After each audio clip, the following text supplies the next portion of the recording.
Hari ini, perbudakan modern tidak selalu dipaksakan. World Trade Center bound E-train. The next stop.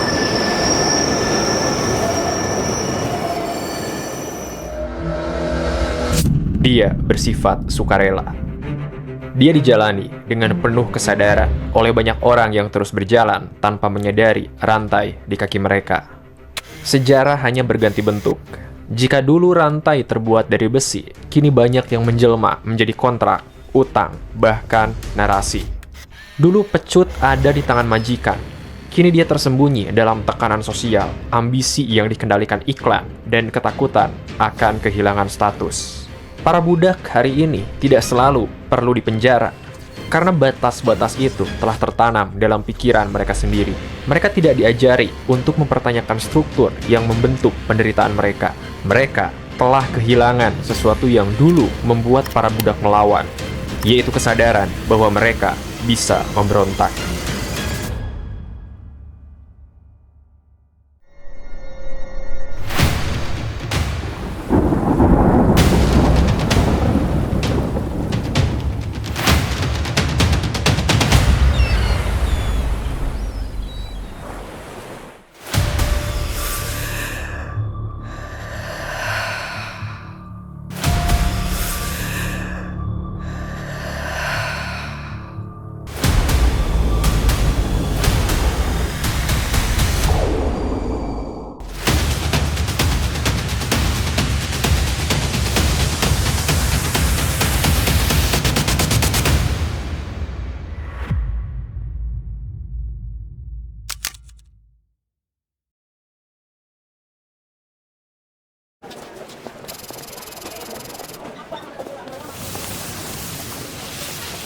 Banyak budak modern bekerja. Mereka membangun dunia, tapi bukan untuk dirinya sendiri.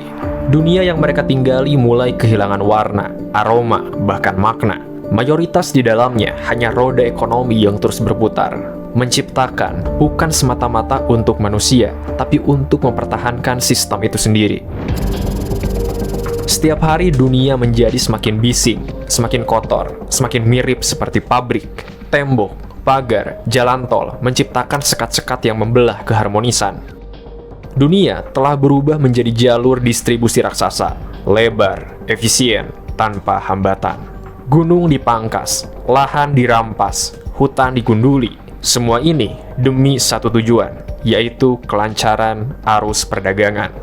Dan di sela-sela pilar beton itu, manusia berdesakan di kotak-kotak sempit yang mereka sebut sebagai rumah. Ruang hidup mereka semakin mengecil, semakin padat, semakin menyesakan. Seringkali mereka terobsesi dengan sebuah barang, membeli, mengoleksi. Seringkali mereka percaya bahwa kebahagiaan selalu ada di ujung pembelian berikutnya. Di saat yang sama, industri dengan cermat menjual sebuah ilusi bahwa kekosongan itu bisa diisi dengan sesuatu yang bisa dibeli. Baudrillard pernah berkata bahwa kita tidak hanya membeli barang, tapi makna sosial yang melekat padanya. Sebuah identitas yang dibentuk oleh pasar. Dan ironisnya, semakin banyak barang yang kita kumpulkan, semakin absurd untuk memahami kebahagiaan seperti apa yang sebenarnya sedang kita kejar. Masyarakat modern itu lebih sibuk memiliki daripada menjadi.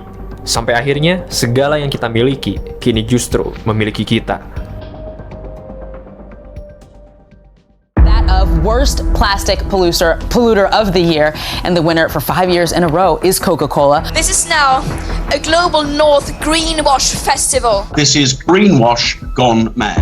That claim to be sustainable or eco-friendly or carbon neutral has exploded. You know, there has been this awareness raised now, and which is really developing further every year, that we need to do something for the planet. And so this raised awareness by consumers is attractive for marketers, because then they can promote greener product.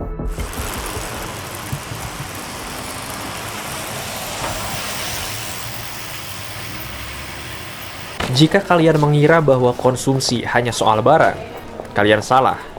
Bahkan sesuatu yang esensial seperti makanan itu telah berubah menjadi permainan industri. Banyak manusia modern itu bahkan tidak lagi memilih makanannya. Waktu yang terbatas membuatnya bergantung pada makanan instan. Di sisi lain, ada sebuah ironi. Kelimpahan pangan di rak-rak toko bukan tanda kemakmuran. Itu adalah gejala dari sistem yang memprioritaskan produksi massal daripada keseimbangan ekologi. Konsekuensinya, lingkungan tempat kalian tinggal terus tercemar dan ketimpangan yang semakin tajam. Karena coba kalian pikirkan, jika sistem ini benar-benar menciptakan keberlimpahan di satu tempat, bagaimana mungkin masih ada kelaparan dan kekurangan di tempat lain? Disinilah letak paradoksnya. Dalam ekonomi yang digerakkan oleh kapital, makanan bukanlah sebuah hak, melainkan komoditas. Dan untuk mendapatkannya, seseorang harus menjual dirinya, waktu, tenaga, dan kebebasannya. Kelimpahan yang kita anggap normal itu memiliki harga yang jarang terlihat. Eksploitasi tenaga kerja, perampasan lahan, ketimpangan sosial, dan degradasi lingkungan. Perampokan sumber daya, produksi tanpa batas, limbah yang menumpuk. Kita semua tahu itu. Dan itu mengancam keberlangsungan hidup planet ini dan seluruh makhluk yang ada di dalamnya. Tapi dalam sistem hari ini, agar kapitalisme tetap berjalan, maka roda pertumbuhan harus tetap berputar. Produksi, produksi, dan terus produksi. Ironisnya, mereka yang paling banyak mencemari kini menyamar sebagai penyelamat. Mereka menyuruh kita untuk mengganti sedotan plastik, mengurangi jejak karbon. Semua itu benar, tapi hanya menyentuh sisi permukaan. Kampanye ini mengalihkan fokus dari masalah utamanya, yaitu mesin-mesin korporasi yang terus menggeruk hasil bumi. Pandangan pseudo-ekologis ini sering diulang-ulang, terus-menerus oleh para politisi korup yang menjual janji sambil menandatangani kontrak baru dengan korporasi yang sama, menumpahkan beban di pundak rakyat kecil. Sementara sistem yang sebenarnya bertanggung jawab tetap gak tersentuh. Mereka bilang dunia akan berubah, tapi tanpa perubahan sistemik, semua yang disebut reformasi hijau itu cuma kosmetik.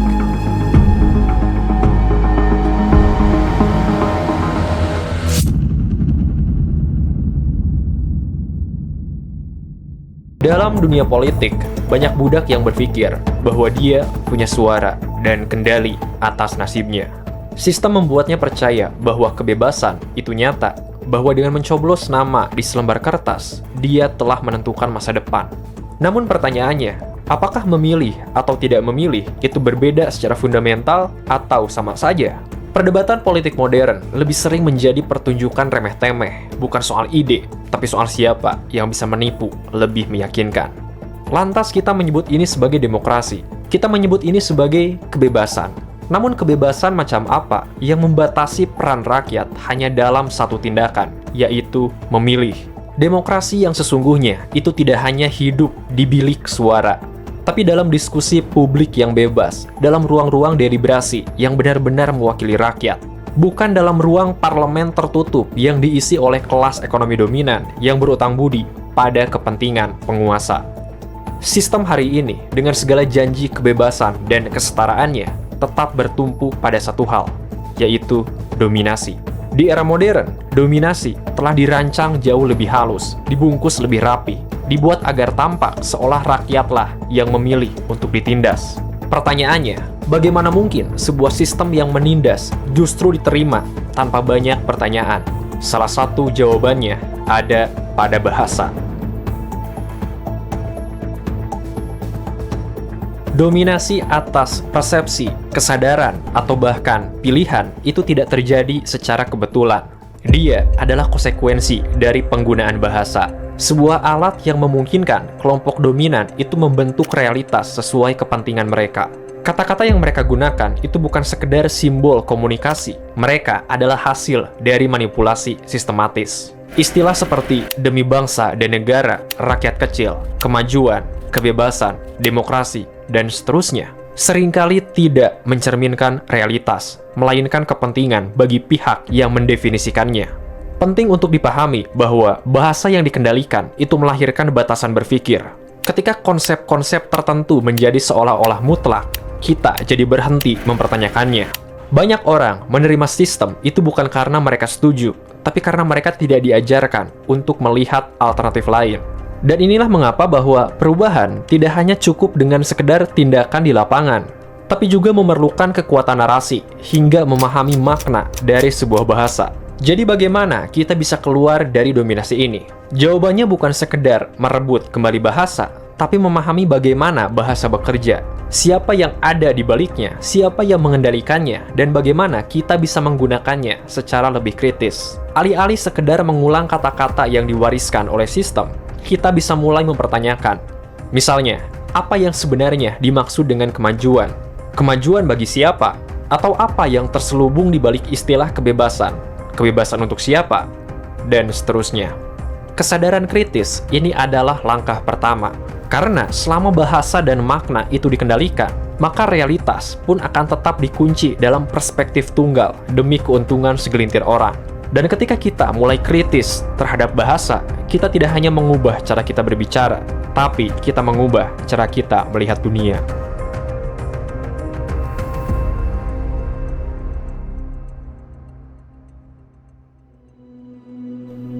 Banyak budak modern itu menghabiskan hidupnya dalam kesibukan yang gak pernah dia pertanyakan.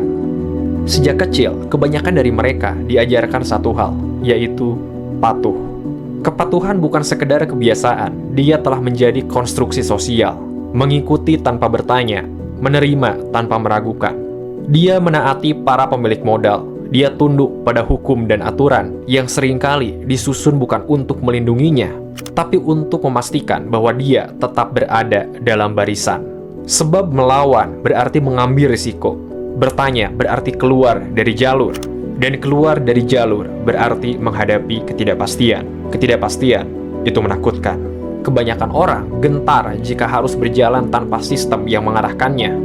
Dia gak bisa membayangkan hidup tanpa aturan yang telah membentuknya dari kecil.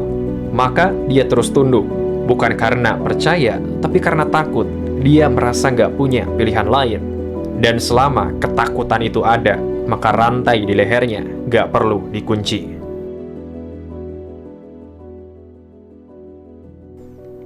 Tapi, menguasai tubuh seorang budak itu tidak cukup. Sistem harus menaklukkan hati dan akal mereka.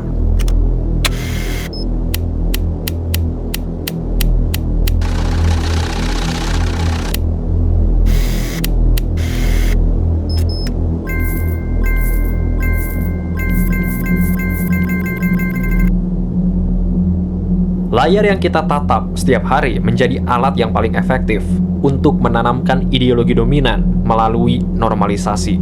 Citra kehidupan sempurna terus-menerus ditampilkan. Ingin sukses? Beli produk ini. Ingin lebih percaya diri? Konsumsi ini. Ingin kebahagiaan?